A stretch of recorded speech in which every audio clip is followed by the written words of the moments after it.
Ang mabuting balita ng Panginoon ayon kay San Lucas.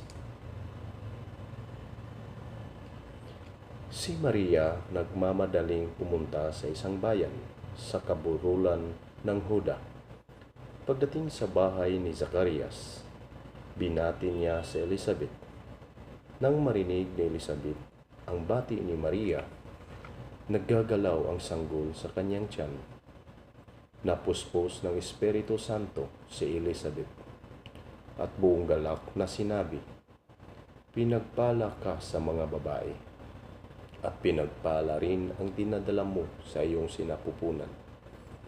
Sino ako upang dalawin ang ina ng aking Panginoon?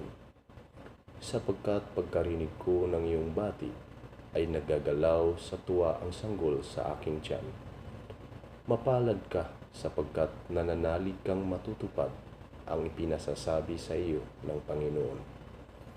At sinabi ni Maria, "Ang puso ko'y nagpupuri sa Panginoon at nagagalak ang aking espiritu dahil sa Diyos na aking tagapagligtas, sapagkat nilinap niya ang kanyang abang alipin.